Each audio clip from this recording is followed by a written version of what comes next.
Всем привет! Сегодня я записываю видео в поясе из собачьей шерсти. Будем с вами разговаривать о Палермо. Это один из самых популярных районов среди туристов, среди русскоязычных иммигрантов. И не только русскоязычных. Американцы, европейцы очень часто выбирают Палермо для аренды жилья, для места жительства, постоянного для кого-то. И это не просто так. И как бы я сейчас не относилась к Палермо, мой путь точно так же начинался именно с этого района. Первые 2 квартиры арендовали мы именно в Палермо, и я считаю, что это правильно. В принципе, всем, кто сейчас приезжает в Буэнос-Айрес и до этого никогда не был в Аргентине, в Латинской Америке, погружаться сразу в этот пруд колорита латиноамериканского, наверное, достаточно сложно, поэтому Палермо — это прекрасный такой трамплин, чтобы без какого-то бешеного культурного шока погрузиться в жизнь Аргентины.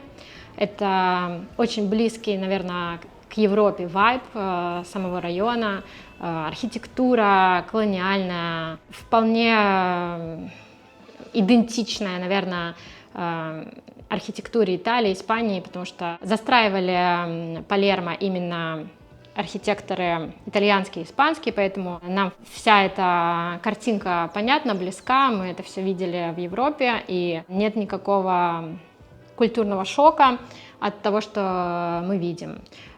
Плюс вся эта архитектура колониальная соседствует с современными зданиями, которые тоже в целом достаточно понятны для европейцев, для американцев, для нас, русскоязычных людей. Поэтому Палермо — это логичный и понятный выбор.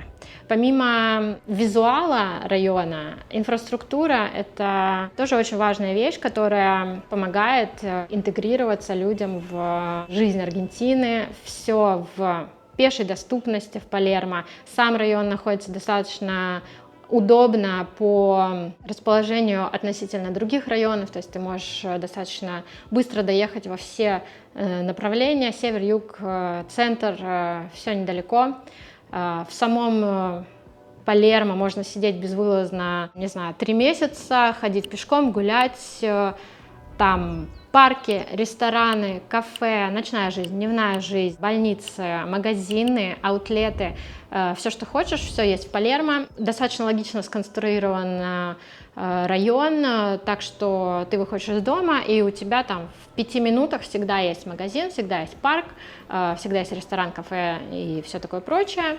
Вот, поэтому, когда ты турист и ничего не знаешь, или ты иммигрант, а не турист, но ты тоже ничего не знаешь, это очень удобно, когда тебе не надо там разыскивать, где поесть, где погулять, где вылечить ногу больную. Здесь все просто и понятно. Также один из больших плюсов для меня в Палермо, наверное, это самый большой плюсище, это огромное количество зеленых зон. То есть вот, пожалуйста, тебе озеро, вот, пожалуйста, тебе парк роз, японский парк, планетарий, вот тебе место, где заниматься спортом, кататься на роликах, бегать, кормить гусей, кормить собак, я не знаю, все, что хочешь, гулять с собаками. Очень много детских площадок, очень много собачьих площадок, что тоже немаловажно. В принципе, наверное, в таком климате, как в Аргентине, там в 35 градусов летом, наличие большой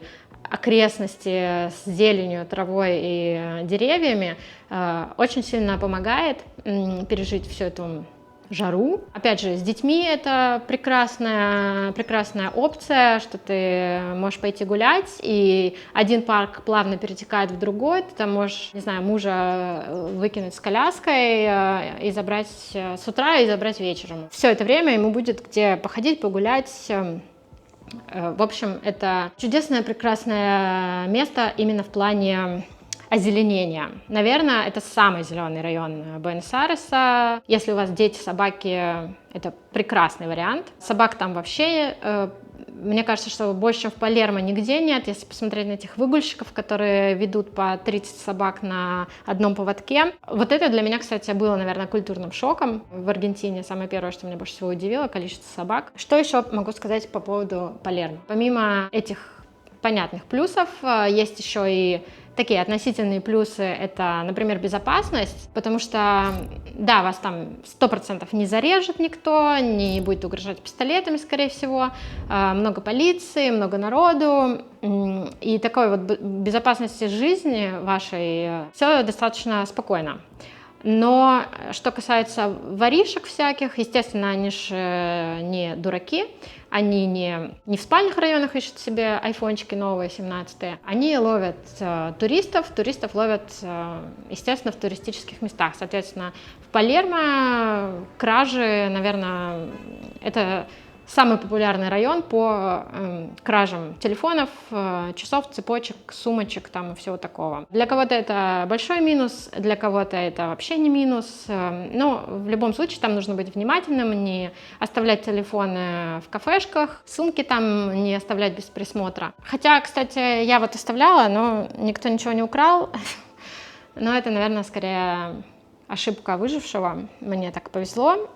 В целом, практически у всех моих знакомых что-то украли, а у некоторых и не по одному разу, и в основном это все-таки происходит как раз-таки в туристических местах. Плюсов Палермо, я не знаю, наверное, больше я не припоминаю, потому что дальше будут минусы. Для меня самый главный минус — это шум, потому что пятница, суббота, спать там невозможно, если вы чувствительны к звукам, потому что там будут устраивать парады, пить пиво, ругаться, выяснять отношения, мириться, опять пить пиво, кричать, танцевать, вообще все что угодно, что не дает обычным людям спать. Но в целом, если вы ваша цель — это тусовки и вечеринки, то, скорее всего, это вы будете тем человеком, который не дает соседям спать, устраивает парады, ссорится, мирится и все вот это вот веселье производит. Тогда да, Палермо — это вообще прекрасный вариант. Но для меня это был огромный минус, потому что даже на высоких этажах в пятницу и субботу гвалт стоит какой-то невыносимый. Еще из минусов, конечно же, серьезная ценообразование в этом районе. На мой взгляд, рынок переоценен, потому что хорошие квартиры снимают просто за 3 секунды, причем стоят они в 3 раза дороже, чем подобные же квартиры, но в райончиках чуть подальше, чуть попроще. Но если бюджет — это не проблема, то тогда все ок. Хотя нужно отметить, что помимо цены квартиры, стоимость жизни также выше, то есть продукты, рестораны, кафешки, все там будет стоить дороже. Подводя итог всего вышесказанного, конечно, это очень субъективная оценка, и для кого-то что-то будет плюсом, для кого-то что-то будет минусом. Что бы я порекомендовала? Во-первых, удаленно не снимать квартиры, то есть кто делает это там из России, пытается там найти хорошую квартиру, лучше, конечно, смотреть на месте, потому что многих вещей вы оценить не сможете. Какой уровень шума в районе, насколько там вокруг зелено, насколько там вокруг есть, я не знаю, магазины, рестораны, что вам важно, не знаю, фитнес-клубы, коворкинги. Это все лучше смотреть на местах. Нет ли строек рядом? Это тоже очень важно, потому что сейчас очень много строек вообще в Буэнос-Айресе, и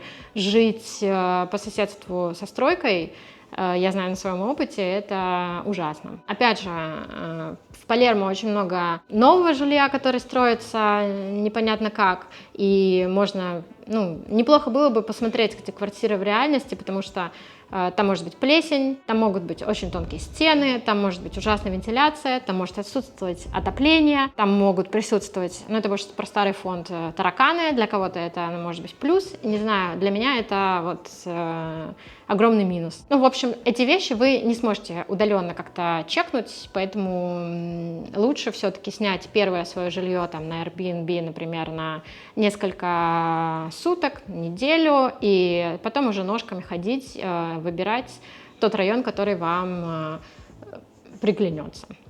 Или тот дом, например. А так, наверное, про Палермо я вам рассказала все, что я думаю. Жить бы я там сама сейчас не хотела, но у вас может быть другое мнение, поэтому жду его в комментариях.